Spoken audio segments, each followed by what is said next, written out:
Hey, this is Seth Brazili. I'm gonna very quickly and crudely show you how I make healthier tortilla chips.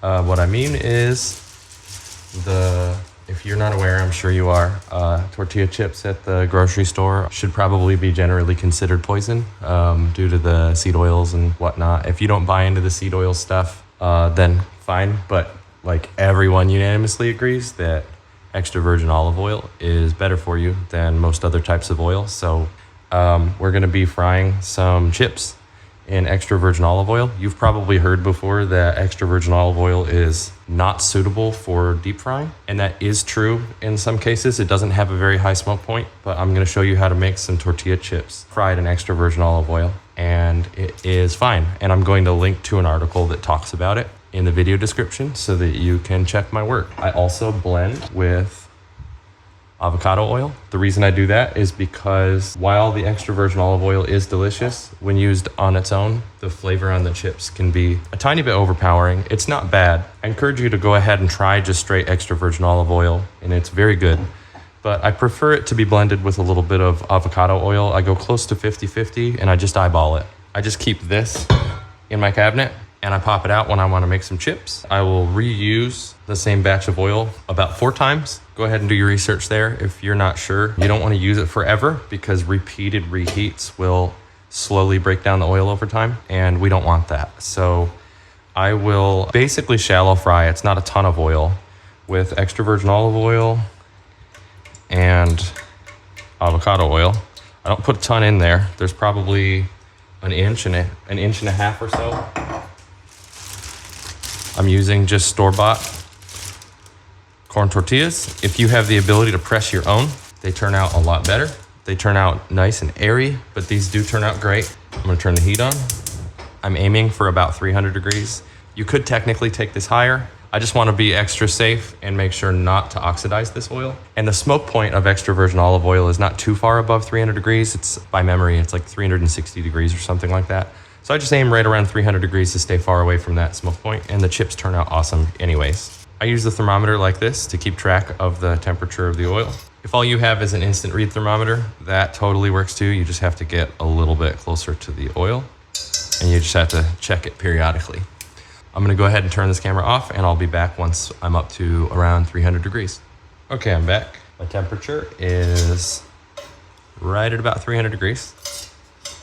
I'm gonna turn the heat way down. I'm gonna turn it to low right now while I am talking, but we want it to rebound a bit when we drop the chips in, so I'm gonna be turning it up to about medium. So I've got about 8 tortillas here. I find personally 8 to 10 works really well with this amount of oil. I also find a spider like this really helpful. If you don't have this, tongs are gonna work fine, but this spider makes it a little bit easier. It's up to you how big you want your chips to be. I tend to just cut into quarters like this. Also, I normally would not have this sitting in my what's going to be my chip receiver later. Normally that would be set off to the side, but I am lazy and I just wanted to set up one camera angle. So be careful, don't put your fingers too close to the oil. This is hot enough to burn you pretty bad right now. So just kind of gently drop them away from you. I'm keeping my fingers well away from the oil. It probably looks really close on the camera, but I'm also simultaneously trying not to just drop them in from up high because we don't want to create any splashes. I'm gonna give them a little jostle because I want to separate them. Now we're just gonna go until the chips start to look a little bit golden brown. Sometimes I will actually take them a little bit past that. They get a nicer, crunchier texture. They're a little darker in color. I'm gonna turn the temp back up. I forgot to do that. My temperature swung all the way down to like 230, something like that, 230 degrees Fahrenheit. That's no big deal. These chips are gonna turn out delicious in spite of that mistake. I'm gonna go ahead and move my cutting board here. I find having a sheet tray like this and a wire rack super helpful. If you don't have this, just any old pan with a paper towel is totally gonna work fine. I've done it loads of times where I just have a paper towel sitting in a bowl and I drop them in there first and I let them drain out a bit and then I transfer them to another receptacle. If you don't get the oil away from the chips while they're cooling down, they will end up too greasy and we don't want that. As long as your heat's not super high, the temperature's not gonna swing around too much. Until you pull the chips out, then the temperature will move pretty quick. Right now, the moisture leaving the chips is kind of moderating the temperature of the oil. This is sea salt from a Mexican market. If you don't have this, any salt is gonna work just fine. I personally would stick with finer salts. I don't think that big flaky salt works that well on chips. Literally table salt would work. You wanna be careful because you can easily go super overboard with table salt, but that would totally work. This stuff is so authentic that it's got like, I don't know, little bits of seashells in it or something, which can be offsetting if you put it in like your eggs, but I think it's fine on chips. It's probably fine on like a margarita too. This is gonna take a little bit because we're like slow frying at a low temperature, but I promise they turn out really great. And we didn't heat the oil up enough to oxidize it and create unhealthy fats. Thermometer back in, and I'm gonna check the temperature, just make sure that we're not rising up too high. We're just under 300, that's perfect.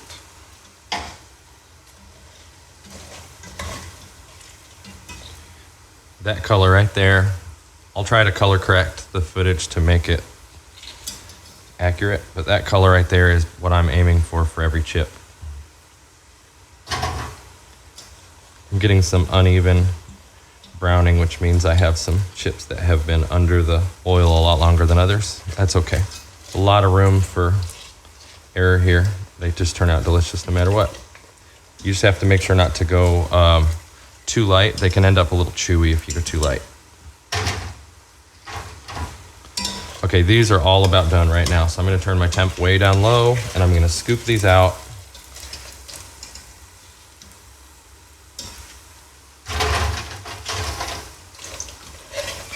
Actually, these went a little too dark. I was busy talking and it happened quickly. You're gonna want to aim for a little bit lighter than that. Now that they're out, I'm gonna grab a little bit of the sea salt, give them a sprinkle.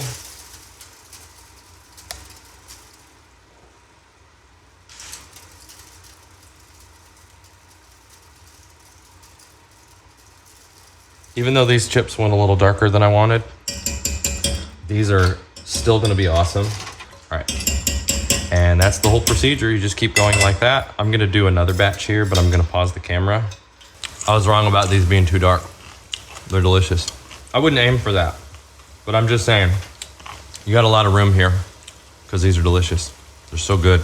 Okay, I'm back real quick. Once these are nice and cool, you kind of want to transfer them into another container. Because you're likely to get impatient later and be kind of flying through these, I would aim for a metal container just in case any of the oil is still hot. But what I'm generally aiming for is for them to basically cool completely off and then transfer them to a new container. That way there's room for the next set of chips over here. This batch, I'm stirring them more. And this is one of the trade-offs of the very small amount of oil. If it wasn't clear, the small amount of oil is because extra virgin olive oil and avocado oil are just like expensive oils. So you don't want to fill a pot to here with it. The trade-off for having such a small amount of oil in the pot is you have to do a lot more stirring. But that's no big deal. So I'm doing lots of stirring. I'm also paying closer attention. These are like done-ish right now. We're really close. They're much more even. There we go, that's good right there. I'm gonna pull those.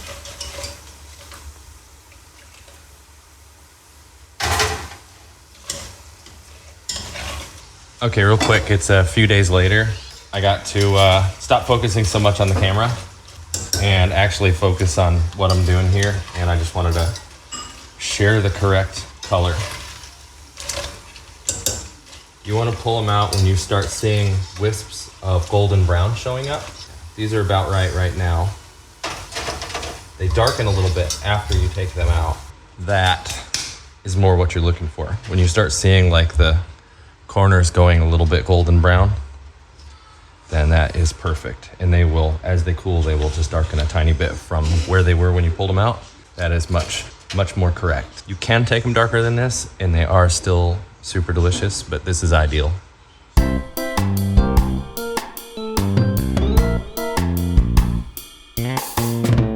Actually, you know,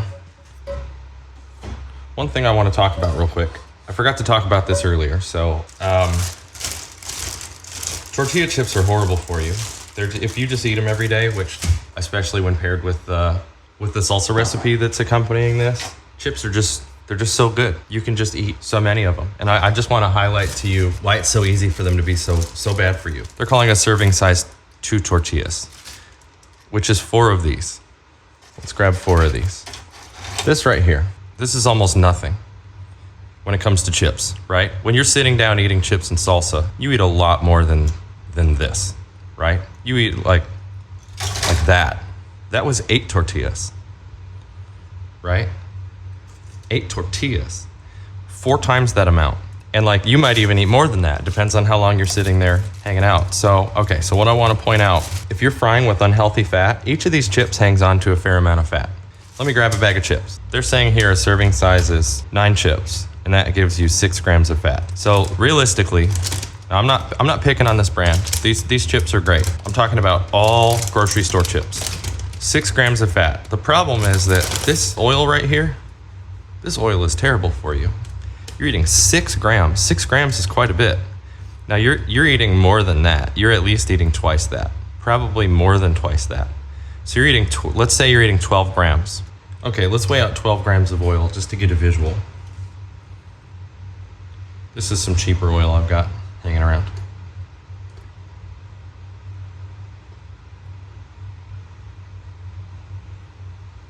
Okay, so every time you enjoy some chips and salsa from the store, can you see how much oil that is?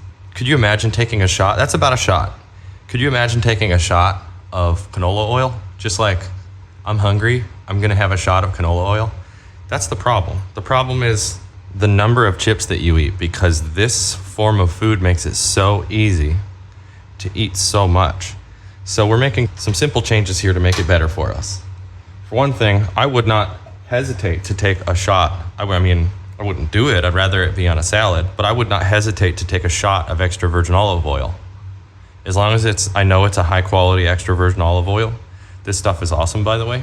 I would take a shot. It's a healthy fat. You can eat loads of extra virgin olive oil, and you can go overboard with it, obviously, but it's a heck of a lot better for you than most of the other types of oils. Secondly, the number of carbs from processed corn that you're getting in this is really ridiculous. When you're talking about 2 tortillas being 21 grams, now we said our serving is probably 4 times that. I think you're probably eating at least 8 tortillas when you're sitting down and eating some chips and salsa. At least that's like on the low end what I eat. 4 times that right there. That's a lot of, that's so many carbs. Again, it's because it's just so easy just to blow through tons of these. So my answer to the health crisis that chips and salsa presents, and the reason it presents it for me is because chips and salsa is one of my favorite things on the planet.